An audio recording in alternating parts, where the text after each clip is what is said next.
눈을 겨우 뜰 때. 김동인 1923년. 이 작품은 모두 16개의 글로 구성되어 있습니다. 눈을 겨우 뜰 때. 1. 이것은 1918년에 평양에서 생긴 조그만 비극의 하나이다. 2. 위, 아래, 동서남북 모두 불이다. 강 좌우편 언덕에 달아놓은 불, 배에서 빛나는 수천의 불, 지직거리며 오르내리는 수없는 배 틈으로 조금씩 보이는 물에서 반짝이는 푸른 불, 언덕과 배에서 지절거리는 사람의 때, 그 지절거림을 누르고 때때로 크게 울리는 기생의 노래, 그것을 모두 싼 어두운 대기에 반사하는 빛, 강렬한 사람의 냄새, 유명한 평양 4월 8일의 불놀이의 경치를 선수 없이 버려놓으면 대개 이것이다. 도깨비 어두움에 모여들고 사람은 불에 모여든다. 그들은 거기서 삶을 찾고 즐거움을 찾고 위안을 찾으려 한다. 사정없이 조그만 틈까지라도 비추는 해에게 괴로움을 받던 사람들은 비추면서도 덮어주고 빛나면서도 여유가 있고 나타내면서도 감싸주는 불 아래로 모여들지 않을 수가 없다. 정답게 빛나는 불 밑에서 그들은 웃으며 즐기며 춤추며 날뛰면서 하루 종일 받은 괴로움을 잊으며 또는 오늘날의 일을 어지러움을 생각지 않으려 한다. 그리고 이 불을 그리는 사람의 마음을 가장 똑똑히 나타낸 자가 4월 8일의 불놀이이다. 불을 그리는 사람은 온갖 국리를 다하여 불 아래 모여 즐길 기회를 지어내었다. 이래하여 야회, 댄스, 일루미네이션, 요리집, 야시 모든 것이 생겨났다. 그러나 만족함을 모르는 사람은 이것뿐으로 넉넉지 아니하였다. 여기 1년에 한 번 혹은 2번씩 만인이 함께 모여서 함께 즐기며 함께 덤빌 기회를 또한 만들어내었다. 그리고 우리의 그것은 4월 8일의 불놀이이다. 몇 해 동안을 벼르기만 하고 하지는 못하였던 불놀이가 금년에는 실현된다 할 때에 평양 사람의 마음은 뛰었다. 여덟의 날 해 있을 때부터 500~600짝의 배는 불과 음식을 준비하고 각 장사들은 전을 걷고 불놀이 구경 준비에 분주하였다. 이래야 해가 용악으로 넘고 여덟의 날 반달이 차차 빛을 내며 자줏빛 하늘이 차차 푸르게 검게 밤으로 들었을 때까지는 해에게 괴로움을 받던 사람들의 불을 그려 모여드는 무리, 외로움에 슬퍼하던 사람들의 흥성거림을 찾아 모여드는 무리, 한 해 동안을 수판에 머리를 썩이던 사람들의 하룻밤의 안락을 얻으려 모여드는 무리, 또는 유명한 불놀이를 그려 평양을 찾아 모여드는 땅곳 사람의 무리, 그 가운데 돈벌이에 눈을 희번덕거리며 다니는 계집의 무리들로서 심리길이 되는 해관 선창에서 부병루까지의 총총 달아놓은 등 아래는 수만 명으로 헬 사람의 병풍이 세워지고 제강 끝장시간 500~600짝의 배에는 먼저 주선함으로 탈 수 있게 된 행복된 사람으로 가득 찼다. 평양성 내에는 늙은이와 탈난 사람이 집을 지킬 뿐 모두 대동강가로 모여들었다. 바늘도와 해관 선창에서 쏘는 연화와 금박 하늘에 퍼지면서 부병루에서 해관 선창까지 총총 달아놓은 등과 자라옷에서 모래섬을 따라 아래 상림까지 세우는 회에는 불이 켜졌다. 이것을 기다리던 모든 배들은 일제히 형형색색의 불을 켜어 달고 잔잔한 대동강을 노젓는 소리, 한각의 청류병을 향하여 올라간다. 수없는 불이 물 위에 움직이고 번하게 빛나는 대기 석 위에 수없는 연화가 형형색색으로 퍼져나갈 때 묻배와 청류벽 기슬과 바늘도에서 띄워내려보내는 큰 수박만큼씩한 불방석들은 물줄기를 따라서 아래로 흘러내려간다.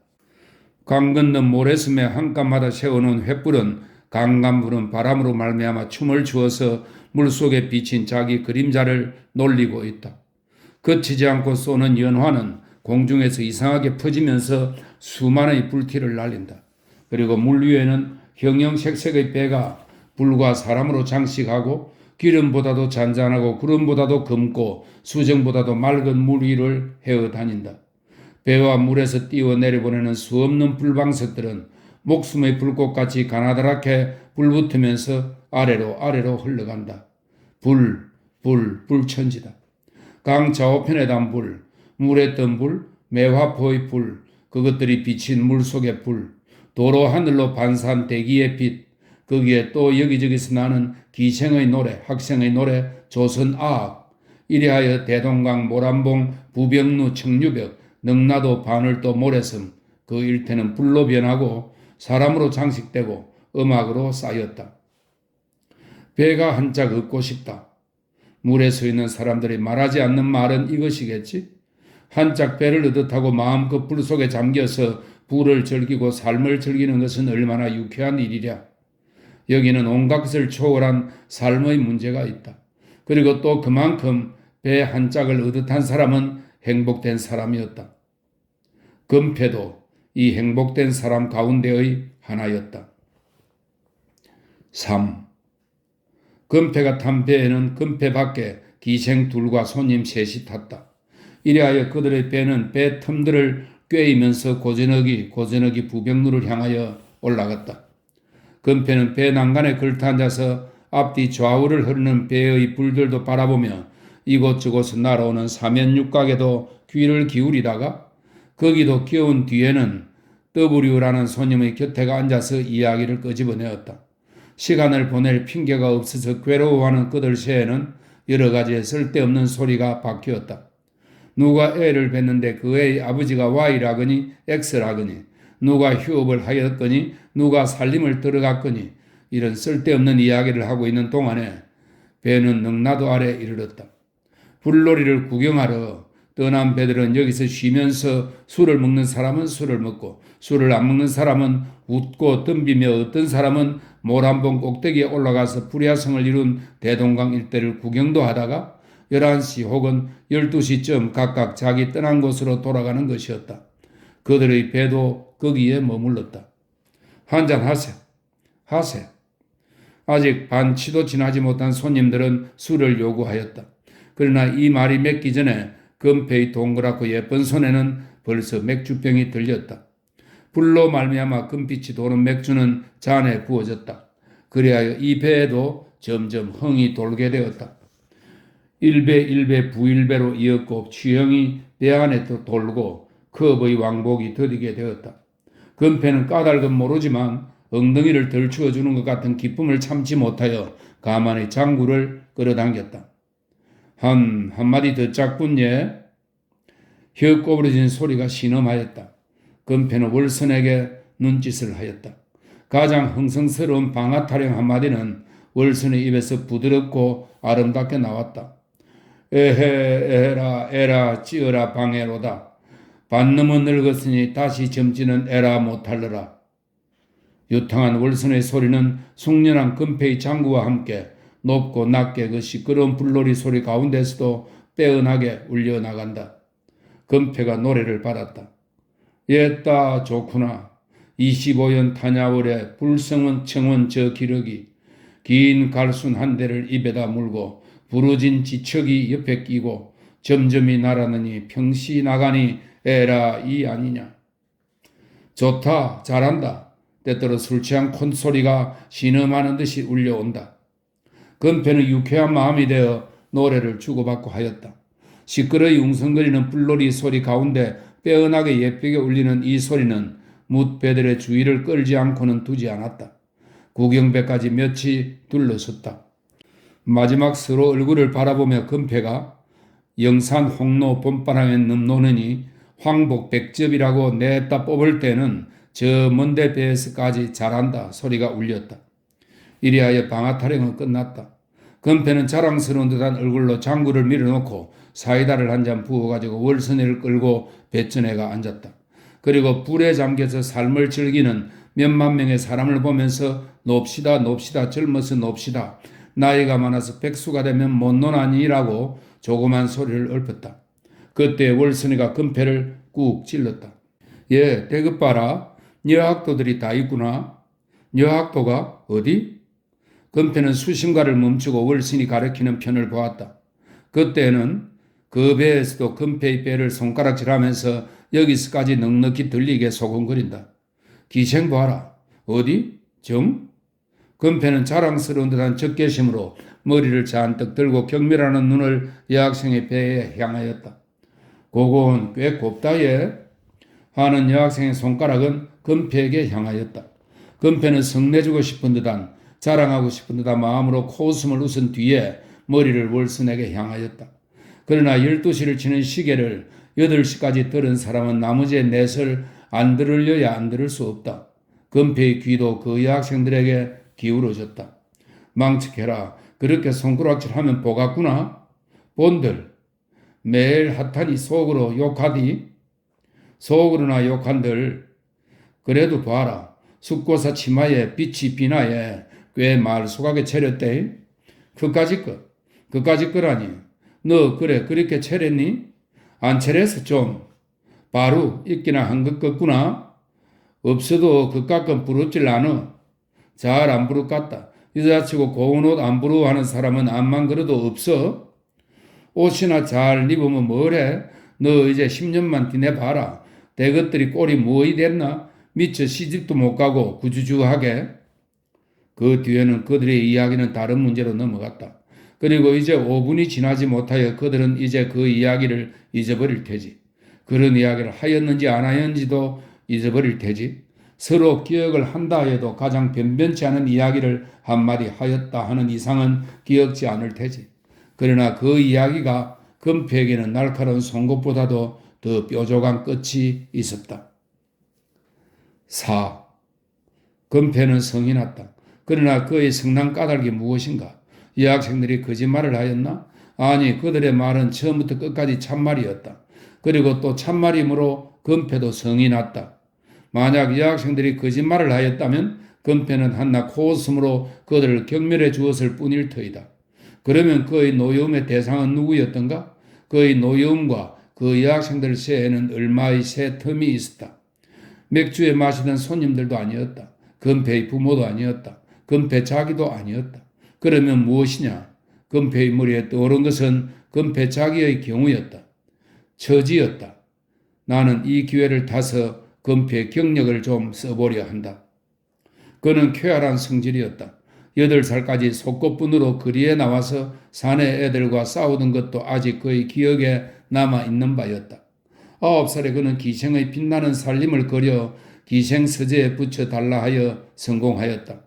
그리하여 14살 시사할 때까지에 그는 기생의 일반 재주에 그다지 남한테 지지 않게까지 되었다. 금패는 사내라는 것에게 흥미를 가지고 있었다. 길에서 곁눈으로 자기를 보는 사내라도 만나면 집에 돌아와서는 거울과 마주 앉아 몇 시간씩 자기 얼굴을 들여다보며 즐겨하고 있었다. 여학생이라는 것이 차차 변하여졌다. 전에는 30살 이상의 늙은 여학생들이 많더니 차차 어린 여학생이 보이게 되었다. 그와 함께 여학생의 풍조가 차차 사치하게 되었다. 금패는 이것을 여학생이 기생을 본받는다 부르고 이긴 자의 쾌락을 맛보는 마음으로 이를 보았다. 노새 젊어서 노새 늙어를 지면은 못 노느니. 이 노래가락 한 구절은 그가 가장 즐기는 노래였다. 때때로 여학생들이 기생을 경멸하는 것을 볼 때에는 그는 분하기는커녕 도리어 통쾌하였다. 그 여학생들은 자기네 기생과 같이 마음껏 그드럭거리지 못하므로 시기함이라 금패는 이렇게 생각하였다. 그리고 노래하라 놀라 웃으라 즐기라 그드럭거리기라 하여 끝까지 젊음을 즐기고 삶을 즐기려 하였다. 이리하여 이러한 몇 해는 지났다. 그러나 그에게도 비극의 한 막이 생기게 되었다. 이 비극을 일으키게 한 사람, 우리는 그의 이름을 A라 하자. A라 하는 사람은 어디서 금패를 보았든지 그 뒤부터는 만날 금패를 달래기 시작하였다. 금패는 그를 싫어하였다. A는 얼굴이 그리 못생기지는 않았지만 빛이 없었고 귀가 빈상으로 생기고 게다가 돈이 없는 사람이었다. 뿐만 아니라 가장 마음에 안 드는 점은 A라는 사람은 멋을 모르는 사람이었다. 어떤 날 밤 어떤 청놀이집에서 표지가 왔으므로 가보매 A가 혼자서 술을 꽤 먹고 졸면서 앉아있다가 금패를 보고 인사를 한다. 금패는 시치미를 떼었다. A는 한참 멍먹히 앉아있다가 마치 소학생이 선생 앞에 나가듯 겨우 금패의 가까이 와서 금패의 손에 봉투지를 하나 쥐어주었다. 뒤에 보니 그것은 돈 50원이 든 것이었다.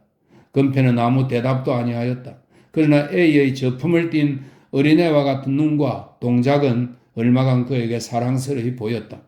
그날 밤 A는 금페의 집에서 잤다.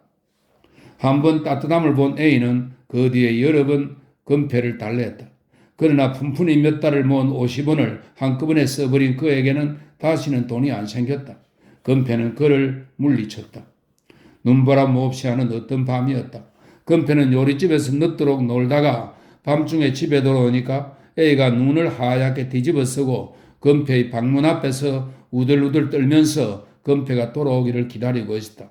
술이 잔뜩 취해서. 금페는 벌컥 성을 내며 뭘 하러 왔느냐고 물었다. A는 대답 없이 그 자리에 쓰러져서 엉엉 울기 시작하였다. 이 꼴을 어이가 없어 한창 들여다보던 금페는 자기 아버지와 막간은 행랑입니다. 막간 사람을 찾아서 A를 내쫓아달라고 하였다. A는 아무 저항 없이 끌려 나갔다. 그날 밤 금페는 꿈자리가 잠옷 좋지 못하였다. 몇 번을 못된 꿈에 놀라서는 깨었다.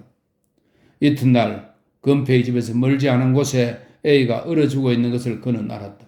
뿐만 아니라 그 A의 주머니에서는 미리 죽을 계획을 하였던지 자기는 어떤 여자를 사모하였다. 그러나 여자는 자기를 경멸한다. 자기의 사무친 마음은 풀 바가 없다.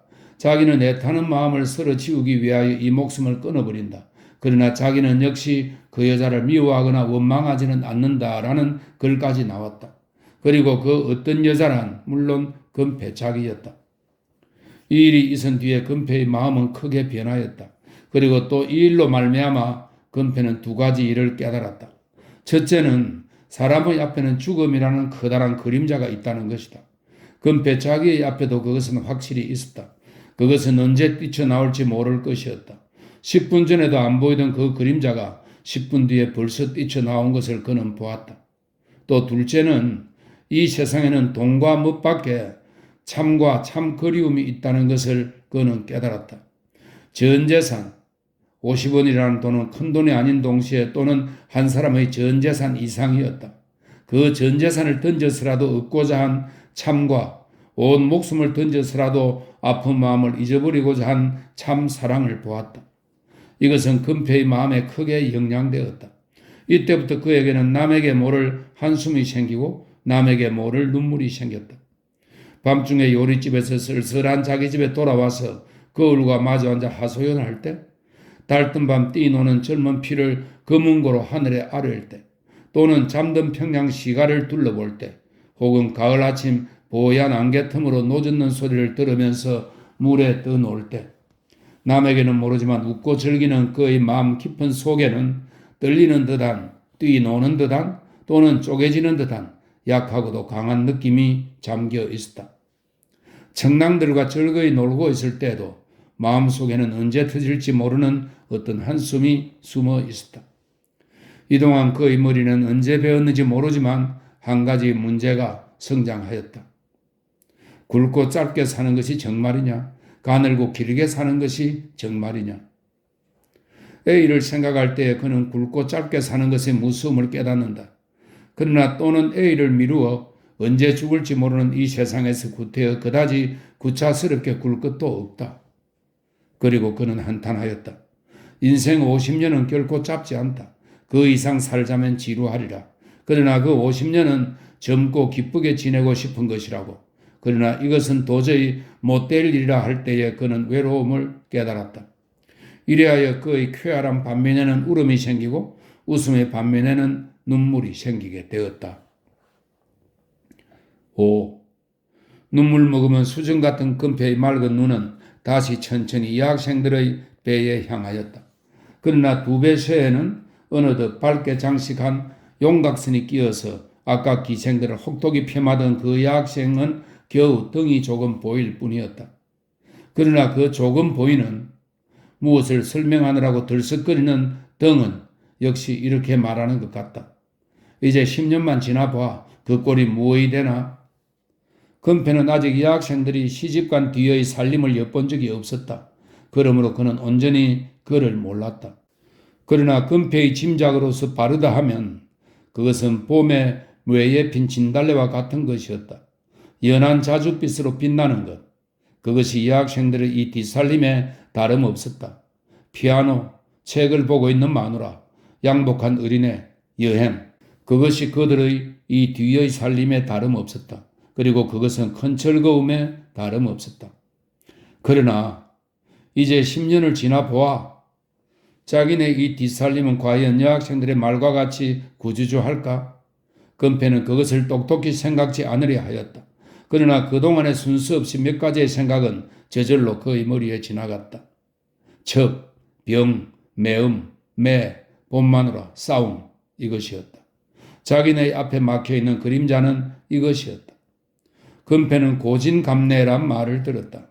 홍진비례란 말을 들었다. 고진감래가 나은지 홍진비례가 나은지 그것은 똑똑히 가릴 수가 없으되 어두운 자기의 앞은 넉넉히 볼 수가 있었다. 언제까지 빛날지는 모르되 그 빛이 없어지고 그의 얼굴에 어두운 티가 떠오를 때는 그 홍진비례가 나타날 것은 자기가 살아있는 것처럼 똑똑한 일이었다. 그것은 무서운 일이며 또한 싫은 일이었다. 그때는 어찌 알고 그때는 어찌 될고 이것이 그의 머리에 처음으로 떠오른 또 처음으로 생각하여야 할 문제에 다름없었다. 금패는 무거운 머리를 아래로 숙였다.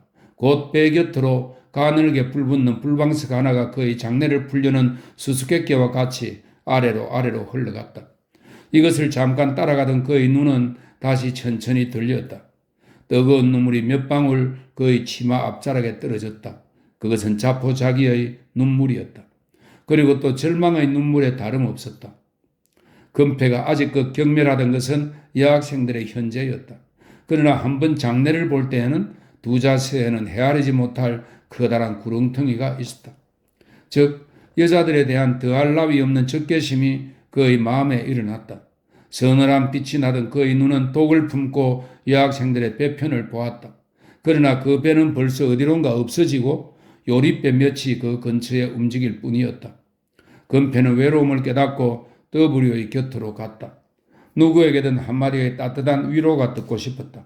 그러나 손님들은 벌써 술에 취하여 정신을 못 차리고 있다. 금패는 다시 배 속으로 가서 앉았다.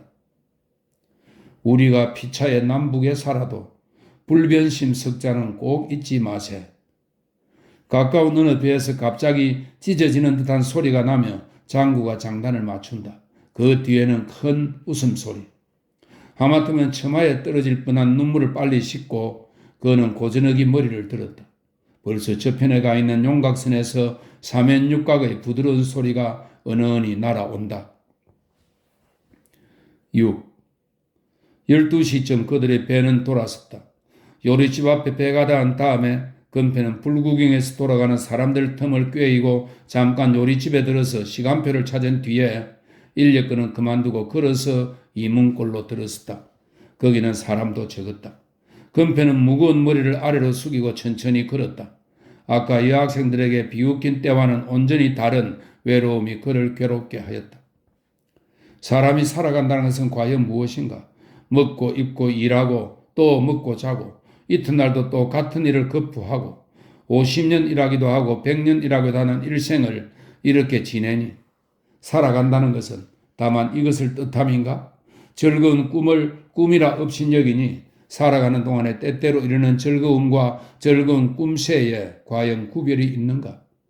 없는 자는 있기를 바라고 있는 자는 더 있기를 바라니 사람이 살아간다는 것은 다만 욕심 채움을 뜻함인가? 젊어서 죽은 사람을 애달프다 하니 늙은 뒤에는 뜻하지 않은 즐거움이 이르는가? 또한 기생이라는 자기네 지위를 아직껏 자기도 보통과 다른 것으로 알아두었고 남들도 그렇게 알았으나 어디가 다른가? 자기네들에게도 느낌이 있었다. 슬픔이 있었다. 기쁨과 웃음이 있었다. 애처로움이 있었다. 다른 데가 어디냐? 자기네들도 같은 궤도를 밟아서 나아가다가 마침내 죽는 데까지 이를 테지. 그 뒤에 또 같은 궤도를 밟아서 죽은 뒤에 5년만 지나면 이 세상에서 온전히 잊어버리고 말 테지. 오래 살자는 것은 무엇이며 죽기 싫다는 것은 무엇인고? 이것도 다만 끝없는 사람의 욕심에 지나지 못하는가? 마음을 누르는 듯한 들추는 듯한 괴로운 생각은 꼬리를 이어서 그의 머리에 떠올랐다. 하마터면 그저 지날 뻔한 자기의 집 앞에서 정신을 차리고 발을 대문으로 향하려다가 금패는 멈추었었다. 그의 귀에는 한 개의 음률이 들렸다. 그것은 아름다운 음조였다. 커다란 물결이 바다에 넘치는 듯, 때때로는 조그만 벌레가 신음하는 듯 고요한 밤하늘에 울려나가는 그것은 탕문군의 상부련 한곡조의 금은고 소리였다. 이것은 금패가 돌아오기를 기다리는 금패의 아우가 뜯는 것이었다. 금패는 발을 멈추고 귀를 기울였다. 끓는 열정으로 뜯는 한 구절의 상부련은 어르는 듯 아르는 듯 은은히 울려온다. 잠깐 서서 이를 듣던 금패는 가만히 대문 안으로 들어서서 안으로 잠그고 누구냐고 묻는 아우의 물음에 대답하고 자기 방에 들어가서 옷을 갈아입은 뒤에 거울과 마주 앉았다. 마음을 들추는 괴로운 생각은 또다시 금패를 눌렀다. 눈이 멀거니 앉아있는 그의 머리에는 또다시 머리 없고 꼬리 없는 생각이 지나가고 하였다. 그러나 얼마 동안을 이렇게 앉아있던 금패는 손을 들어 머리를 쓰다듬었다. 이제껏 엄숙한 빛이 있던 그의 얼굴에는 독을 머금은 비웃음이 떠올랐다. 걷지도 않은 생각을 하고 있댔다. 그는 이렇게 거울에 비친 자기의 얼굴에게 말하였다.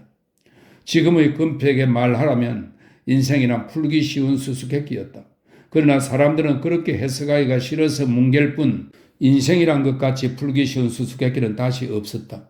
한마디로 말하자면 갖지 않고 변변치 않고 괴롭고 쓸쓸한 것, 이것이 인생이었다. 그리고 이 괴롭고 변변치 않고 갖지 않고 쓸쓸한 인생을 살아갈 유일의 방책은 순간순간의 쾌락을 취할 것, 이것밖에는 도리가 없다. 오는 날의 일을 생각하면 무엇하랴? 오늘 밤 어떤 일이 생길지 모르는 이 인생에서 장생술 거짓말아 불사악 거니봉고 진왕총 한무릉도 모연추초뿐이로다.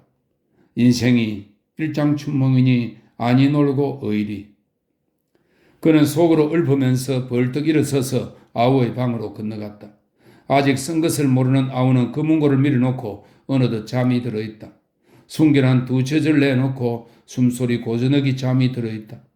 금패는 그의 머리 곁에 가앉아서 늘따른 아우의 댕기를 어루만지면서 그의 달같이 맑고 모란같이 예쁜 얼굴을 사랑스러이 들여다보았다. 너는 아직 아무것도 모른다. 사람이란 무엇인지, 사내란 어떤 것인지, 우리 기생이란 어떤 것인지, 무엇을 보든 기쁘고 즐겁고 무엇을 대하든 춤추고 날뛰고 싶은 때, 지금이 제일이느니라. 그러나 너에게도 바람과 물결이 이를 테지. 그날이 멀지 않았구나. 더러움을 모르는 너의 눈에서 피눈물이 나며 지금 고즈넉이 들썩거리는 너의 가슴이 찢어지는 것 같은 날, 그날이 멀지 않았구나. 더러움을 모르고 저품을 모르는 너는 그날에 얼마나 놀라랴. 그날이 얼마나 무서우랴. 그러나 피할 수 없는 운명이다. 고요히 싫어도 이르는 그날을 기다리지 않을 수 없는 것이 우리의 운명이다. 어찌하랴. 금패는 아우의 손을 꼭 잡았다. 고요히 잠들었던 아우의 눈은 조금 벌려졌다. 금패는 참지 못하여 눈같이 흰 아우의 가슴에 머리를 묻었다. 뜨거운 눈물이 그의 눈에서 흘렀다. 7. 날이 차차 뜨거워지면서 대동강 위에 뱃놀이는 더욱더 많아지고 취쾌하는 듯한 따뜻함에 한 잔 술로서 미인과 마주 앉아 가는 봄을 조상하려는 사람이 더 늘었다. 금패도 분주하게 되었다. 뱃놀이, 연회, 술자석 모든 것은 그를 기다렸다. 하염없이 불려가는 금패는 그래도 돌아올 때는 얼마의 유쾌를 얻고 하였다. 평양 명기, 자랑스러운 이 한마디는 기쁨을 낳고 기쁨은 유쾌를 낳아서 쓰러지고 싶은 그의 마음을 얼마나 위로를 하였다. 그러나 10년을 지나보아 파일 밤에 들은 이 한마디로 말미암아 생긴 마음의 허물은 없어지지를 않았다. 언제 죽을지 모르는 이 인생에서 과연 이 한마디는 그 허물을 없이 할 수가 있을까? 돌이켜 100살까지도 살지 모르는 이 인생에서 라면 어찌 되노? 이리하여 알 듯한 모를 듯한 보이는 듯한 안 보이는 듯한 저품은 그의 마음 깊은 데서 떠나지를 않았다. 그는 모든 것을 보려 하였다. 들으려 하였다. 알려 하였다. 생각하려 하였다. 그는 그가 교제하는 사회 범위 안에서 모든 것을 보고 들으려 하였다. 그러나 술을 먹고는 거꾸러져서 정신을 못 차리는 소위 손님과 자기가 이 점 서방을 안 한다고 밤낮 힐책하는 어버이와 이승의 냄새를 그리는 무르익은 아우와 이것밖에는 본 것이 없었다. 음란한 노래와 음란한 말과 변변찮은 헛소리밖에는 들은 것이 없었다. 그는 그의 머리, 그의 지식이 허락하는 한 모든 것을 알려 하고 생각하려 하였다. 그러나 이전에 안 봐 그 이상 새 지식은 나오지 않았고 더 깊이 생각하려면 머리가 썩 바뀔 뿐 모든 것은 수수께끼가 되어버리고 하였다. 이래하여 그의 계획이나 안 바는 다만 신경 과민과 수면 부족뿐이고 모든 얘기는 틀려버렸다. 그 가운데 그가 다만 하나 안 바는 그는 결코 남에게 온전한 사람의 대접을 못 받고 있다는 심히 불쾌한 점이었다. 손님은 그들 기생들을 업신여길 수 있으므로 사랑스러운 동물로 알았다. 부모는 돈벌이하는 잡은 것으로 대하였다. 예수교인은 마귀로 알았다. 도학자는 요물로 알았다. 어린애들은 영문 앞의 도상이라고 비웃어줄 곱게 차린 동물로 알았다. 노동자는 자기네도 돈만 있으면 살 수 있는 물건으로 알았다. 늙은이나 젊은이나 한결같이 그들은 다만 춘정을 파는 아름다운 동물로 알 뿐 한계 인격을 가진 사람으로는 보지 않았다. 그를 사랑하는 자나 그를 미워하는 자나 또는 돈이나 경으로 말미암아 감히 접근치도 못하는 자까지도 그를 어떤 음란스러운 생각 아래서 볼 뿐 한계 사람으로는 안 보았다. 건패는 이전에 자기네를 대단히 업신여기는 어떤 사회 사람들도 자기네와 친근코 싶어하는 눈치를 보고 역시 사내란 약한 정이고 위선의 덩어리라고 기뻐한 적이 있었으나 이건 역시 자기네를 사람으로 보지 않고 춘정을 파는 아름다운 동물이라 생각함에 있다함에 끝없는 모욕의 느낌을 깨닫지 않을 수가 없었다. 이리하여 새로 발견하는 사실은 어떤 것이든 건패의 마음을 더 상케하는 칼이 아닌 자 없었다. 이 한 문제도 건패의 머리에 꽤 크게 울렸다. 이리하여 웃기 잘하고 쾌활하고 이야기 잘하고 노래 잘하고 애교 있던 건패는 불과 며칠 새에 웃었다 울었다 성내었다 생각하였다 하는 신경질의 건패로 변하였다. 그러는 동안에 또 한 사건이 건패에게 이르렀다. 8. 어떤 따뜻한 날이었다. 건패는 가벼운 마음으로 12시쯤 조반을 먹고 세수를 한 뒤에 자기 방에 돌아왔다. 일기의 탓인지 건패는 별로 마음이 내려앉지 않게 유쾌하였다. 이날은 서남풍이 사람의 젊은 마음을 충동하듯 솔솔 불었다. 하늘에는 구름이 분홍빛으로 엉기면서 날아다녔다. 나비가 뜰에 떠다녔다. 그는 버스의 집에라도 놀러갈까 하였으나 그것은 썩 마음이 붙지 않아서 어찌할까 하고 손을 비비며 앉아있을 때에 대문에서 나는 자기를 찾는 손님의 소리를 들었다. 건패는 내다보았다. 이전에 너댓 번 함께 놀아본 Y라 하는 손님이 알지 못할 손을 하나 데리고 왔다. 오래간만에 위에다 그래 어서 오세요. 건패는 되었다 하는 마음상으로 그들을 환영하였다. 어디 가는 길인가? 이렇게 Y가 물었다. 괜찮지 않아요. 들어오세요. 그럼 들어가세 하면서 Y는 새 손님을 재촉하여 방 안에 들어왔다. 글쎄 어디 가세대시오? 어디요? 여기저기 좀. Y는 희미한 대답을 하였다. 그리고 몇 가지의 이야기가 왔다 갔다 한 뒤에 Y는 새 손님을 향하여 이르러 물었다. 어때? 꽤 이쁜데? 하고 새 손님은 씩 웃었다. 건패는 새 손님을 기생집에 처음으로 와본 사람이라고 감정하였다. 그러나 새 손님은 대담이도 수리와 같은 눈으로 정면으로 건패의 낯을 본다. 건패는 그것을 피할 겸 담배를 붙여서 권하였다. 새 손님은 담배를 받고 또 한 번 씩 웃은 뒤에 역시 이르러 Y에게 말하였다. 이상해. 뭐이? 난 젊은 여성 앞에서는 얼굴이 달아서 동작을 마음대로 못하는데 이 기생이라는 여성께 배알할 때는 내 첫 경험이지만 마치 암탉이나 암캐가 맞아 선 것 이상 마음의 변화가 안 생기는구만. 그만두어. 여긴 철학연구소가 아니야. Y도 웃으면서 좀 핀잔을 주는 듯이 말하였다. 그러나 새 손님은 예사로이 눈으로만 별하게 웃으면서 말을 계속하였다. 물론 그 가운데는 기생집에 처음 온 사람이 항용하는 태도로 좀 지어하는 듯한 쾌활함이 있기는 있었지만 자네네 같은 유객에게는 장소의 구별이나 할 말 안 할 말을 구별이 있는지는 모르지만 내게 말하려면 일반이지. 그들이 사람이 아니라고 감정했을 것 같으면 아무 데서나 직토하고 또 사람이 아니면 그래 뭐해란 말이야? Y는 새손님의 말을 닥채어 물었다. 듣고 싶은가? 새손님은 머리를 끄덕이며 웃었다. Y는 가만히 있었다. 대답이 없으니까 새손님은 자기 혼자서 대답을 하였다. 나도 실상은 사람이 아니라고 나네. 가만. 그래 사람이 아니야. 확실히 사람이 아니야. 박쥐일지 박쥐. 박쥐? 밤에 밥벌이 한다고? 오히려 박쥐는 새이고도 조류에 못 드는 것처럼 기생은 사람이고도 인류에 못 든다는 편이 옳을 테지? 건배는 얼굴에 피가 한꺼번에 솟아올라오는 것을 깨달았다. 너무 심한 말이었다. 그들은 물론 건배가 이르를 모르는 줄 알고 한 것이었겠지만 서로 모르다 하여도 당자를 곁에 두고 이렇게까지 하는 것은 너무 혹독한 일이었다. 건배는 새 손님을 처음 보는 순간 벌써 되지 않은 녀석인 줄 알았다고 생각하였다. 그러나 새 손님은 건배를 주의치 않는 듯 싶었다. 박쥐에서 시작된 이야기는 이렇게 변하였다. 자기는 아직 기생이라는 것을 교재는커녕 알지도 못하였다.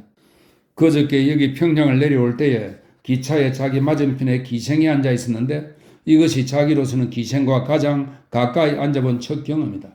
그러나 자기의 짐작 내지 직감은 대개는 틀려본 적이 없다는 것을 자기는 안다. 이 직감으로 기생을 볼 때에 이렇게 마치 연설하듯 설명해 오던 새 손님은 한번 담배를 빤 뒤에 말을 연하여야 한다. 그렇지 그것, 껌, 발충기, 그것이야. 소위 손님네라는 자기네들도 그것으로 알지 않나? 기생의 부모도 그것 판매인으로 자임하고 짐승도 어버이의 사랑을 받는데 또 기생 자기네들도 그것으로 생각하고 어때 내 말이 거짓말인가?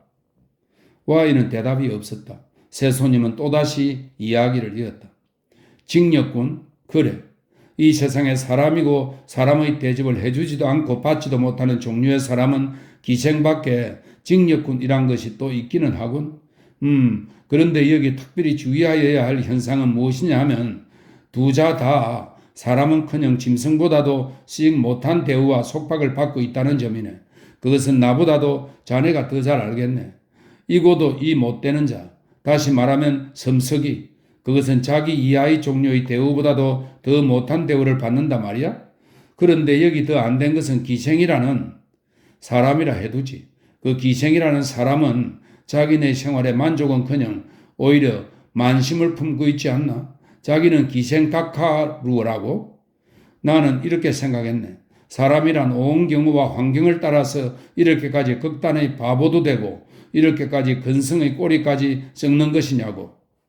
우리들은 우리들 자기의 생활에도 만족을 못하는데 건배는 까딱 안 하고 이런 말을 다 들었다. 뿐만 아니라 손님들이 돌아갈 때에도 조금도 이전과 틀림없이 인사를 하였다. 그러나 그의 마음은 찢어지는 것 같이 아팠다. 9. 이러한 한 달 새에 건배의 성격은 노파와 같이 넓고 도학자와 같이 까다로워졌다. 마음을 대단히 충동시키는 듯한 어떤 저녁이었다. 그것은 천여름에 흔히 있는 더운 듯한 서늘한 듯한 날로서 달 없는 초성 하늘에는 견우직녀가 번득이며 길 모퉁이마다 단소 부는 무리가 모여있는 이런 저녁이었다. 그리고 또 젊은 평양 사람들로서 대동강가에 그치지 않을 수 없게 하는 무엇을 속삭이는 듯한 저녁이었다. 건배는 저녁을 먹은 뒤에 불표, 임시휴표를 달고 대동강가에 나섰다. 하늘은 벌써 새카맣게 되었다. 개밥바락별도, 개밥바락별은 금성을 평안도 말로 한 것입니다. 개밥바락별도 벌써 안 보이게 되었다. 엷은 구름같이 보이는 은하만이 하늘에 밝다 일컬을 유일의 것이었다. 대동문이나 영광정에서 하루 종일 폐수가 흐르는 것을 들여다보고 앉았어도 조금의 갑갑함도 깨닫지 않던 선조의 피를 받은 평양 사람들은 벌써 꽤 많이 대동강가에 모여들었다. 건배는 천천히 발을 옮겨서 옥류병 위로 가서 아래를 내려다 보았다. 새까만 물 가운데 은하수의 그림자로 건배는 어두운 가운데 오르내리는 수없는 매생이를 보았다. 그 가운데는 창가를 하는 사람도 있었다. 조선노래를 부르는 사람도 있었다. 시조를 읊는 사람도 있었다. 만돌린을 뜯는 사람도 있었다. 그리고 그들은 대동강의 깊음과 매생이의 자금이며 또는 물에 빠져 죽는 사람의 존재를 온전히 부인하는 듯이 희낙낙히 오르내린다. 이것을 한참 내려다보던 금패는 자기도 물 위에 떠놀고 싶은 생각이 나서 어떤 매생이 주인집에 가서 한 짝 얻어 타고 나섰다. 왼편 팔을 가볍게 움직일 때에 매생이는 미끄러지듯이 대동강 위에 떠나간다. 어디로 갈까 하고 잠깐 주저한 뒤에 금패는 바늘도를 향하여 가만가만히 저어 올라간다. 어두움 가운데 갑자기 소리가 날 때에 거기를 보면 매생이가 있다. 조용한 가운데 갑자기 물소리가 날 때에 거기를 보면 또한 매생이가 있다. 평양 사람은 죄의 매생이에 있지 않나 생각되도록 대동강 위는 흥성스러웠다. 조용함을 찾으러 나온 금패는 매생이들을 피하면서 가만히 바늘도를 향하여 올려 저었다. 이래하여 바늘도 아랫머리까지 저어 올라간 그는 윗머리까지 가고 싶었으나 팔이 고뇌졌으므로 그만 닻을 주기로 하였다. 사실 거기도 때때로 뜻하지 않은 어두운 데서 매생이가 뛰쳐나오기는 하지만 조용한 편이었다. 금패는 닻을 전벅 물에 떨어뜨리고 매생이에 들어누웠다. 인공적이라 하여도 좋도록 예쁜 높은 하늘이었다. 거기는 황금빛 별들이 반뜨기고 있었다. 때때로 기러기가 날아다니는 것이 보였다. 금패는 이것을 바라보면서 그것은 극히 막연하지만 무궁이라 하는 것을 보았다. 별 위에 또 별, 그 위에 또 별, 그 위에 어디까지 연속하였는지 모르는 한없는 또 무엇, 그리고 그것은 무궁의 심벌에 다름없었다. 그 큰 하늘에 비기건대 사람은 참으로 더럽고 불쌍한 것이었다. 사람이 살려고 애를 쓰는 것은 마치 너른 바다에 빠진 조그만 벌레가 벗어날 길을 찾음과 마찬가지일 것이었다. 헤매면 무엇하고 애쓰면 무엇하랴. 마침내는 운명이라는 큰 힘에게 지지 않을 수 없을 것이다. 바다에 빠진 벌레로서 만약 가장 조그만 것이라도 즐길 기회만 있다 하면 그것을 기껏 과장하여 즐기는 것이 그에게는 그중 정당하고 그중 영리한 처세법이라 아니할 수가 없다.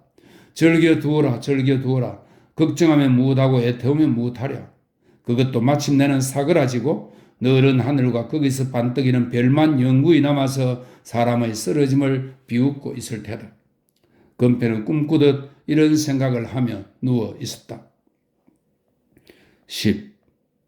매생이에 부딪혀서 좌우편으로 갈라지면서 똘똘 흐르는 물소리는 그를 졸음오게 하였다.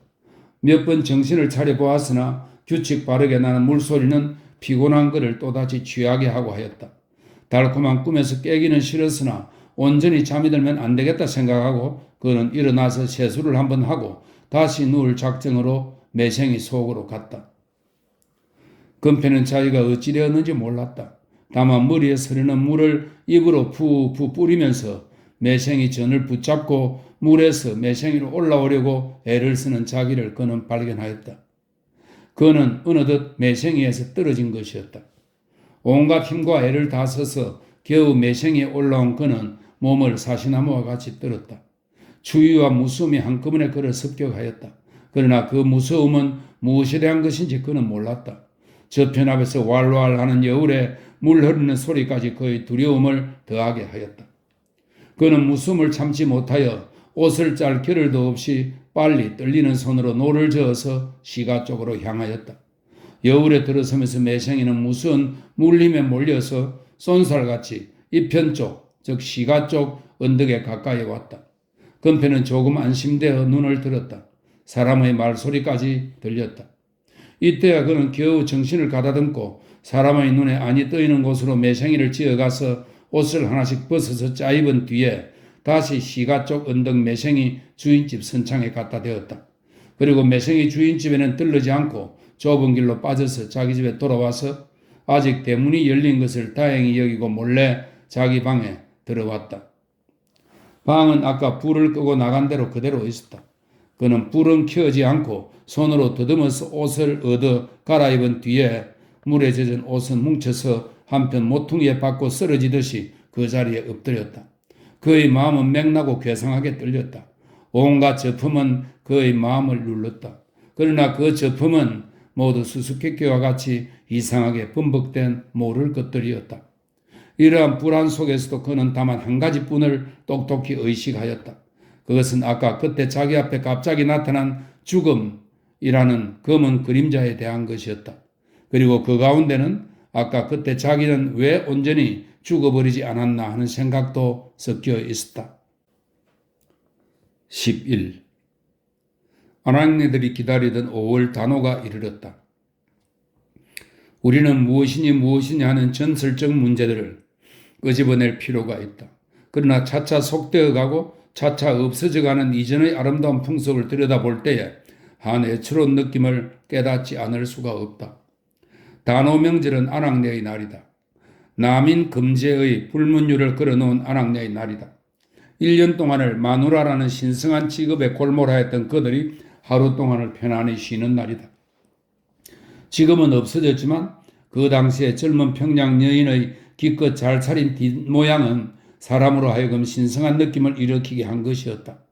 기다란 은양색 치마에 남빛 배자로 장식한 송아빛 저고리와 그 위에 나비와 같이 예쁘게 올라앉은 수건쇠로 때때로 풀러기는 새빨간 댕기의 뒷모양은 사람으로 하여금 정욕이니 육욕이니 같은 생각을 온전히 초월한 신성한 느낌을 일으키게 한다. 그것은 극도로 조화된 인공미였다. 사람이라는 것보다 오히려 인형에 가까운 아름다움이었다. 그리고 따라서 자연이라는 것보다 한 예술품이라 할 수 있었다.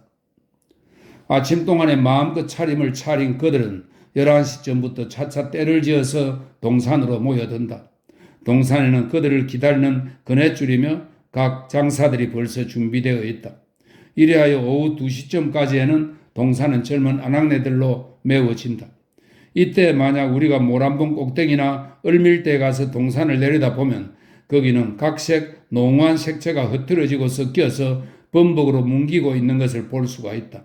그리고 또 가지 좋은 소나무마다 늘어져 있는 그네줄에는 은양색과 남빛이 범벅으로 팔락이며 그 그네줄 아래는 차례를 기다리는 개미와 같이 조그만 여러 가지 빛이 아물거리고 있는 것을 볼 수 있다. 동산에 모여드는 아낙네들은 1년에 한 번 이르는 이 명절에는 모든 일을 생각지 않고 모든 일을 잊어버리려 한다. 그들은 늘 지켜오던 모든 예의와 염치를 내던지고 마음껏 자유롭게 마음껏 유쾌하게 이 날을 보내려 한다. 그들은 다른 때는 천스럽다고 곁에도 가지 않던 분을 이날은 마음껏 희게 바르며 행랑 깔보들과 같이 그네줄 아래서 뛸 순서를 다투며 심지어는 단오의 평양을 구경온 외촌 사람들의 두룩거리는 얼굴에 터지는 듯한 웃음까지 부어준다. 웃음소리, 찌꺼리는 소리, 다툼 소리, 그네를 밟는 소리, 서로 찾는 소리. 이리하여 환락의 날은 차차 저물어서 해가 칠성문 위에서 차차 벌겋게 될 때는 그들은 내일 다시 이를 자유로운 날을 생각하면서 때를 지어서 각각 자기 집으로 돌아간다. 하룻밤의 땅꿈에 피곤함을 모두 지워버린 그들은 이튿날 아침 다시 모양을 차리고 뒷동산으로 모여든다. 거기는 어제와 같은 즐겁고 흐트러지고 자유로운 날이 다시 그들을 기다린다. 그들은 5월 초여세의 유쾌한 명절을 또 어제와 같이 지난다. 초1의 날, 마지막 날은 그들은 기자묘에 모여서 1년에 한 번 이르는 자유로운 명절의 마지막 날에 상당하도록 가장 성대히, 가장 유쾌히, 가장 즐겁게 논다. 이러다가 해가 용악으로 넘어갈 때쯤에는 지금 집에서 자기를 기다리고 있는 남편이며 또는 며칠 전에 말구만 두고, 말구다는 말린다는 말입니다. 말구만 두고 시작은 안 하였던 자기의 모시 치마를 머릿속에 그리면서 각자 자기의 가정으로 돌아간다. 이리하여 아낙네의 명절은 막을 닫힌다. 12. 첫 명절날, 즉 닷새 날 건패는 모든 뱃놀이와 술좌석을 물리치고 친한 손님 몇이 더불어 K와 더불어 어죽놀이를 떠나기로 하였다. 이 어죽은 생선죽을 말합니다. 어죽놀이를 떠나기로 하였다. 어죽놀이에는 맞춤인 일기였다. 5월 대고는 뜨거운 날이었지만 물에 들어가서 일을 하여야 할 그들에게는 맞춤된 일기였다. 뿐만 아니라 회강하여 주암까지 가서 죽을 쓰려고 나선 그들에게는 없지 못할 밀물은 벌써 아침 10시쯤부터 밀기 시작하였지만 그들이 떠나는 날 12시쯤은 대동강을 바다와 같이 넓게 하고도 무엇이 부족하여 그냥 오른다. 게다가 대동강 특유의 달콤한 서남풍은 밀물에 몰려 올라가는 그들의 배의 힘을 더욱 보태어서 배는 쏜살같이 바늘돌을 뒤로 감돌아서 넉나도 뒤로 위로 올라간다. 단오명절은 등산에만 이르지 않고 쥐 묻은 자라오까지도 이르렀다. 자라오의 무성한 수양버드나무에도 그네줄이 늘어져 있고 당시에 유행한 송화빛과 은양색이 그 그네줄 위에서 춤을 춘다. 약간 부는 바람에 불러 올라가듯 너울너울 앞으로 높이 솟았다가는 다시 은양색 치마를 휘날리면서 뒤로 솟아오르고 그럴 때마다 쉬 하는 힘을 주는 계집의 아름다운 소리는 날아온다. 건편의 배는 그것을 멀리 바라보면서 넉나도로 불어서 그냥 위로 올라갔다. 이래하여 그들의 배가 주암 어떤 어죽쑥이 좋은 자리 앞에 이른 때 오후 2시 반쯤 기껏 올랐던 민물이 그 반동으로 속력을 다하여 찌기 시작한 때였다. 이 찌기는 조수가 빠지다는 뜻입니다. 그 어죽쑥이 좋은 자리로다. 과연 거기는 어죽쑥에는 넉나도나 바늘도 금방에는 쉽지 않을 만치 온갖 것을 갖춘 자리였다. 물바닥은 대동강 특유의 가는 모래요. 물 맑고 언덕은 잔디밭이요. 그 위에는 커다란 수양부들이 좋은 그림자를 띠고 있다. 앞으로는 기역자로 꺾어가면서 넉나도 때문에 두 가다로 갈라진 대동강을 끼고 평양성 내가 멀리 바라보인다. 그들은 거기서 내렸다. 그 뒤로 사공이 달기며 쌀, 나무, 찐지 또는 술들을 나르고 자리를 정하여 거기 솥을 걸 자리를 자갯돌로 쌓아 놓았다. 자, 누가 닭을 잡겠나? H라는 손님을 둘러보면서 말하였다. 내 닭백적 노릇하마. K가 대답하고 버선을 벗어 던진 뒤에 다리를 걷고 칼과 닭을 가지고 물가로 갔다. 더부리는 솥에 물을 넣고 불을 떼고 H는 쌀을 씻고 이렇게 직분이 작정되었다. 건편은 별로 말할 수 없이 마음이 즐거워서 염려비와 같이 불밭도 거닐며 또는 송화빛과 은양색이 개미같이 얽혀있는 모란봉 근처도 바라보며 때때로는 일을 하는 손님들에게 농담도 던져보며 그럴 때마다 이유 없이 큰 소리로 웃고 하였다. 저 뒤에 가보자군. 연입의 동의에 건편은 가볍게 대답을 한 뒤에 손님들을 내버리고 불향기를 맡으면서 차차 동리로 가까이 갔다. 이래하여 동리 앞에 거진 이름에 거기도 단오명절이라고 아이들은 모두 새 옷을 입고 멀리 바라보는 데는 그네줄도 늘어져 있다. 돼지에게 은방울 단 것 같구나? 연여배가 촌아이들이 자기네 뒤를 따라오는 것을 보고 이렇게 금패에게 말하였다. 가만예, 돼지고 뭐이고 저기서 찾나보다. 건편은 손님들 있는 편으로 돌아서 보았다. 과연 K는 어느들 닭을 다 죽였는지 두 마리의 닭을 높이 두르면서 건패의 편을 향하여 고함친다. 너희들 한 마리씩 퇴라. 발새에 물 끓었나요? 끓기는 샘실에 들까지 물 꿰었다. 됩시다 가래? 그것도 걱정이 왜까? 건표와 연여비는 K에게로 다른 박질하여 가서 뜨거운 물이 뚝뚝 흐르는 닭을 한 마리 받아가지고 물가로 갔다. 끓는 물에 잘 무른 털은 손을 댈 새가 없이 툭툭 빠졌다. 잘은 뽑아딘 뒤 너hen 잘 뽑히니?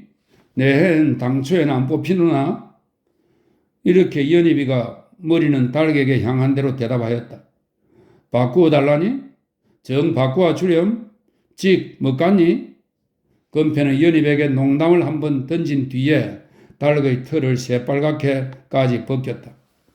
다 되었다. 건편은 언덕을 향하여 고함쳤다. 됐으면 배 가르고 각을 뜨렴. K가 건편을 향하여 고함쳤다. 건편은 칼을 집어다가 배의 각을 뜨고 배를 가르고 내장을 꺼내고 하여 모든 요리를 끝낸 뒤에 바가지에 담아가지고 속 끓여 놓은 대로 갔다. 수고했네. H가 닭을 받아서 솥 속에 넣었다. 나으리들, 제간에 이만하겠소? 건편은 자랑스러운 듯이 돌아서면서 담배를 붙여 물었다. 연엽의 닭도 되었다. 물도 넣었다. 이제는 불을 때는 더불어 밖에는 할 일이 없었다. 뽕도 딸 겸 님도 볼 겸 건편은 가는 소리로 부르면서 혼자 강가로 나왔다. 물결이라고 부르기에는 너무 사랑스러운 조그만 물결이 찰싹찰싹 강가 모래 위를 스치고 달아나고 한다. 물속에는 작은 고기 새끼들이 닭의 털을 희롱하며 팔딱거린다. 그는 꿈꾸는 듯한 눈으로 이것을 들여다보면서 머리로는 살림살이라는 것을 그려보았다. 남편과 아내가 힘을 같이하여 온갖 일을 하여 틈 있을 때마다 같이 즐거이 웃고 날뛰며 과연 그것은 아름다운 살림살이에 다름없었다. 어죽놀이, 그것은 살림살이의 단 한편의 축도에 다름없었다. 만약 살림살이로서 과연 어죽놀이와 같다 할 양이면 그것은 이야기에 들은 극락세계 그것에 다름없었다. 남편의 근심은 아내가 같이 슬퍼하고 아내의 걱정에 남편이 근심하고 과연 그들 앞에 걱정이 있다 하면 그것이 무엇이며 근심이 있다 하면 그것이 무엇이랴. 그것은 봄을 만난 눈이며 물을 만난 소금이 아닐까. 건배는 이런 생각을 하며 앉아 있었다. 13. 건배도 고기 떴게. 건배는 벌떡 놀라서 일었었다. 저편에서는 잘 무른 달걀 고기를 솥에서 꺼내어 놓고 뜯기 시작한 모양이다. 건배는 가만 거리로 갔다. 무엇 하랬니? 왜 딴 데서 혼자서? 연여비가 이렇게 건배에게 말을 걸었다. 고구천변 일륜홍 부상에 둥실 높이 떠. 건배는 대답 대신으로 노래를 하면서 고기를 뜯기 시작하였다. 이래하여 5사람은 고기 바가지에 둘러앉아서 뼈를 추리고 고기를 모두 모아서 쌀과 함께 솥 속에 넣은 뒤에 마침내 기다리던 술 추림을 시작하였다. 아씨들은 뼈다구나 할게. 누굴 갠 줄 압니까? 하면서 건배는 뼈를 하나 집어서 거기 아직 붙어있는 고기를 뜯어먹기 시작하였다. 해는 벌써 모란봉 마루를 넘기 시작하였다. 강물은 그 해에 반사하여 시뻘건 빛을 그들에게 보낸다. 땅에까지 닿을 듯한 수양버들이 그들을 덮기는 덮었으나 서편 쪽으로 넘어간 해는 그 부드남 아래로 또는 똘똘 흐르는 물결로 반사하여 그들이 앉아있는 것도 새빨갛게 되었다. 아이고 눈시다. 나도 한 잔 주소 그래? 당신에만 잡숫 갔소? 건배는 우쩍 들어앉으면서 말하였다. 예, 너도 술 먹을 줄 아니? 에게게 망치게라 그만두라우 예. K의 연여비가 눈이 둥그레서 건배를 보았다. 어디 한 잔 먹어보자. 그러나 건배의 얼굴이 농담이 아닌 것을 보고 떠부리가 농사아마 건배에게 한 잔 주었다. 건배는 그것을 받아서 꿀끄덕 삼켰다. 용타. 어느 손님이 말하였다. 그러나 건배의 눈에서는 눈물이 나오려 하였다. 아이고 쓰다. 그는 침을 들컥들컥 삼키면서 겨우 말하였다. 내 봐라. 먹을 줄도 모르는 걸. 이 다음엔 아예 먹질 마라. 마사문에와는 다르다. 다르지 않고 젖잔의 건배는 벌써 눈설과 귀의 더위를 깨달았다. 그러나 그 다음 잔도 그는 빠지지 않고 먹었다. 어떤 까닭인지는 모르지만 그의 마음은 술을 요구하였다. 차차 뒷목에서 똑똑 소리가 나기 시작하였지만 점점 흥이 돌아가는 손님들을 볼 때에 그의 마음에서는 술을 요구하였다. 아이고 급하다. 석잔 넉잔 하여 5잔 6잔까지 먹고 얼굴이 시커멓게까지 되었을 때에 그는 어지럼을 참지 못하여 그만 그 자리에 쓰러졌다. 손님의 너 먹으라 나 먹으라 하는 소리는 마치 강 건너편에서 나는 것 같이 흐리게 그의 귀에 들리게 되었다. 손님들이 꽤 가까이 있는지 없는지도 그는 몰랐다. 온몸의 무게가 허파에 모인 것 같이 허파가 괴롭기 짝이 없었다. 그는 누구든지 붙잡으려고 두 손을 들어서 휘저으면서 그만 신음하였다. 사람 살리 소고래. 왜 그러니? 누가 이렇게 물었다. 죽가시오. 글쎄 술은 먹을 줄도 모르는 꼴에 왜 먹는담? 좌우가 내 배로 가자. 데려다 줄게. 거기 누워있기라. 배엔 싫어요. 싫긴 뭐이. 그러다가 개우면은 어디 갈라고? 자 일어나라. 가만 움직을 못하겠시오. 움직이면 개우가시오. 건배는 구역을 참으며 겨우 중얼거렸다. 이 길 또 어보다 주야나? 하하하. 글쎄 술은 하면서 그 손님은 건배를 들어 업었다. 건배는 손님에게 매달려 배까지 가서 내려서 치마를 뒤집어 쓰고 들어 누웠다. 손님은 친절히 방식을 말아서 대게 삼으라고 건배의 머리에 고여주고 도로 술추림하는 대로 돌아갔다. 건배의 뒷목에서는 핏줄이 뛰노느라고 머리까지 들썩거렸다. 그의 눈에서는 눈물이 하염없이 흘렀다. 그의 눈물, 그것은 다만 술 때문이 아니었다. 잠깐 그림자를 감추었던 온갖 슬픔은 미친 바람과 같이 그의 마음에 떠올랐다. 뿐만 아니라 그 슬픔은 다른 때와 달라서 어망저망하게 크게 된 대규모의 슬픔이었다. 그리고 한 가지씩 순수 있게 나오는 슬픔이 아니고 여러 10가지의 슬픔이 함께 얽힌 범벅의 슬픔이었다. 게다가 그 가운데는 살림살이라 하는 어떤 걱정에 가까운 무엇까지 숨어 있었다. 14. 이튿날 어떤 뱃놀이에 불려갔던 금패는 돌아오는 길에 끔찍하고 무서운 일을 보았다. 그들의 배가 모란봉까지 갔다가 정류벽 기슭으로 붙어서 내려오는 때였다. 배가 정의 정관조라고 크게 새긴 아래를 지나갈 때에 갑자기 무엇이 철썩하는 소리를 들었다.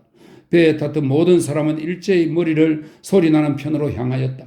거기는 바위 위에 깝깝하니 높게 보이는 정류벽 위에서 떨어진 듯한 10서너 계집배 하나가 약간 다리를 움직이며 꼬꾸라져 있었다. 배에 탔던 사람은 모두 일었었다. 그러나 언덕에 와하니 모여드는 사람의 때 때문에 계집애는 가려서 보이지 않게 되었다. 다만 지금 방금 죽느니 골이 깨져서 헤어졌느니 입으로 피가 쏟느니 하는 이야기만 들렸다. 순사도 달려왔다. 거저 누군지 아는 사람 없소?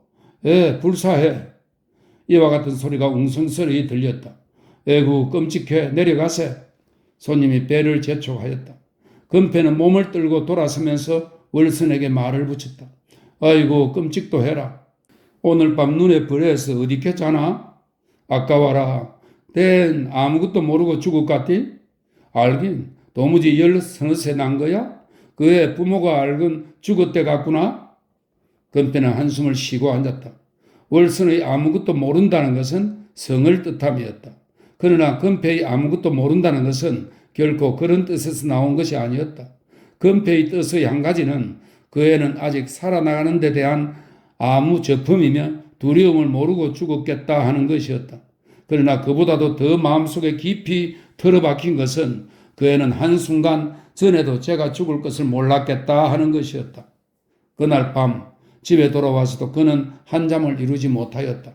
아까 그 계집애의 죽음에서 시작된 그의 머리는 몇 해 전 자기에게 쫓겨나가서 길가에서 얼어 죽은 애이며 자기와 친하던 기생 몇 초의 죽음, 더욱 무엇에 만족치 못하였는지 그 당시에 한창 말썽이 많았던 네코이라즈를 먹고, 이 네코이라즈는 쥐약입니다. 네코이라즈를 먹고 죽은 화선의 죽음이며 또는 저를 친누이와 같이 사랑해준 오라는 손님의 죽음이며 술좌석에서 갑자기 뇌일로 꼬꾸라져 죽은 앤이라는 손님의 죽음을 순서 없이 생각하였다. 그리고 그는 한숨을 짚었다. 죽음, 그것은 무섭지 않다. 그러나 이를 생각하며 계획하고 실행하는 것이 무서운 일이라고. 이래하여 그의 머리에는 죽음이란 문제가 성장하기 비롯하였다. 15. 마지막 명절날 아우의 졸음에 못 견디어 건패는 기자묘에 오르기로 하였다. 아우에게 몇 번 채근을 받으며 겨우 차리고 나선 때는 오후 2시쯤이었다. 흥거리는 차리고 나선 아낙네로 찼다. 아침에는 그리 마음에 없었던 건패도 이 큰 길에 빼곡히 다니는 아낙네들을 보며 약간 분홍빛을 띤 흰 구름이 빠질 듯이 떠있는 하늘과 거기 날아다니는 잠자리와 제비를 보며 아까 거울에 비치던 제 예쁜 그림자를 생각할 때에 차차 마음이 흥성스러워지기 시작하였다. 그들은 그때 갓 닦아놓은 신장로로 겹겹이 쌓인 먼지와 아낙네들 틈을 꿰이며 칠성문 밖으로 빠져서 기자묘에 이르렀다. 그 넓은 기자묘의 무성한 소나무들도 먼지와 흐늘거리는 사람의 범벅에게 눌려서 없는 듯 하였다. 형애야, 내 사람들 봐라. 구데기 걷구나? 건패는 가볍게 대답하면서 길에서 벗어나서 초뚝에 내렸었다. 금주야, 어디로 가자니? 형애, 너 가고픈데 가자꾼? 나 가고픈데? 그럼 여기에 있자꾼? 하며 건패는 털썩 주저앉았다. 가만, 저게 영우리성 있나보다. 저게 가자오? 검주는 이렇게 형을 재촉하였다. 건패는 아우가 손가락질하는 편으로 머리를 천천히 돌렸다. 거기는 영월이라 누구라 기생이 6명 그네줄 아래 둘러서 있고 한 상은 올라서 쌍그네를 띈다. 건패는 말없이 일어서서 거리로 갔다. 건패 오누다. 너 같은 학자님도 이런 데를 댕기니? 글쎄 오늘은 해가 서에서 뜨더라. 제갈거리기 좋아하는 영월이는 건패를 보는 순간 벌써 마주 나오면서 이야기를 시작하였다. 검주가 너무 오재기에 좌우간 온 김에 건네나 한번 떼라. 예, 홍련이 사늘이 다 내리라. 학자님 한번 뛰래라. 곤에서 좀 쉬어서 뛰갔다. 하며 금패는 어떤 소나무 그루에 들썩 걸터 앉았다. 이 점 충분히 자지 못하고 맛있게 먹지 못하고 고민으로 나를 보내어 무한 몸이 약해진 데다가 어젯밤에 한잠을 못 이루고 오늘 또 그 사람과 먼저 틈을 꿰이고 온 금패는 사실 그네 뛸 용기가 없었다. 그는 눈을 가늘게 뜨고 힘없이 그네줄을 바라보았다. 줄에는 쌍그네 뛰던 홍련이와 사누리는 벌써 내리고 새 계집애가 올라가서 한창 뛰고 있었다. 뒤로 급한 땅과 평행으로까지 올라갔다가는 쉬하는 소리와 함께 너울너울 나비와 같이 펄럭이며 앞으로 솟아오르고 그럴 때마다 소나무는 그루까지 부러질 듯이 흔들린다. 가지는 우적우적하였다. 그리고 만약 그 가지가 한번 부르만치는 지경이면 그네줄 위에서 즐기하던 그 계집애는 당장의 송장으로 변할 것이었다. 이것을 보는 때 금패는 어제 청류벽 위에서 떨어져 죽은 계집애를 생각하였다. 하루살이와 같다. 이슬과 같다. 신락 같다. 또는 봄 꿈과 같다. 예부터 인생이란 것을 폄한 여러 가지의 경구가 있었지만 그 100만의 경구가 과연 어제 그 한순간의 사실을 나타낼 수가 있을까? 한순간 전에 청류벽 위에서 꽃을 따느라고 돌아다니며 즐기던 계집애, 그에게도 내일 입을 옷이며 먹을 음식이 있었을 테다. 내일 학교에 가면 어제 공연한 결석하였다고 선생에게 꾸지람들을 걱정도 하였을 테다. 또는 남이 헤아리지 못할 아름다운 꿈과 같은 바람도 있었을 테다. 그것들이 한순간 뒤에는 벌써 청류백 아래 송장이 되어 누워 있었다. 혹은 아직까지 그 계집애의 어머니는 자기 딸의 죽음을 모르고 가벼운 여름옷을 짓고 있는지도 모를 테지. 엄한 아버지가 자기 딸의 돌아오면 늦음을 성내어 들어오면 꾸짖으려고 기다리고 있는지도 모를 테지. 또는 누이가 돌아오기 전에 어서 다 먹으려고 과자에 덤벼드는 어린 오라비가 있을지도 모를 일이다. 그러나 그 계집애는 지금 어디서 무엇을 생각하고 있노? 형에, 너 한번 뛰어라. 금주가 한 손은 그네줄을 진 채로 헐떡이며 형에게 고함쳤다. 금패는 벌떡 정신을 차리며 무의식히 그네줄로 가서 올라섰다. 팔과 다리가 떨렸다.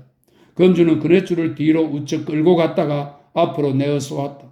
금패는 발을 굴렸다. 그네는 차차 높이 올랐다. 뒤에서 구르고 앞에서 구르고 이래하여 흐느적거리는 송아빛과 은항색의 물결은 금패의 발 아래서 움직이게 되었다. 모든 사람들이 눈 아래 굽어보면서 금패는 더욱 궁글렸다. 쉬! 그네는 구름까지 올라가듯 솟았다. 서늘한 바람이 이마와 콧등과 귀를 스치고 뒤로 달아났다. 먼지와 소나무 위를 넘어서 얼밀대의 지붕도 보이게 되었다. 자알은 올라간다. 아래서 누가 높은 소리로 고함쳤다. 이때의 우정인지 혹은 저질로인지 금패 자기도 똑똑히 몰랐으나 오른편 소나기의 힘이 조금 풀리는 것을 그는 깨달았다. 그 다음 순간 그는 그네줄에서 땅바닥에 철석하니 떨어졌다. 16. 마지막 장입니다. 이리하여 대기 가운데 떠돌던 조그만 티끌 하나는 겨우 눈을 뜰 때 자기의 사위의 너무 크고 넓음에 놀라서 소리도 못 내고 도로 그 자리에 쓰러졌다. 눈을 겨우 뜰 때의 서편은 끝났다. 계속하여 쓰고 싶기는 하지만 한 단편을 해를 걸쳐서 써 나간다는 것도 재미없을 뿐더러 겨울이 되면 늘 약해지는 각자의 몸이 또한 온전치 못한 듯하므로 본편은 이 다음 좋은 기회를 기다리기로 하고 이로써 한 단락을 맺으려 한다. 이뿐으로도 한 독립한 작품이 되겠으며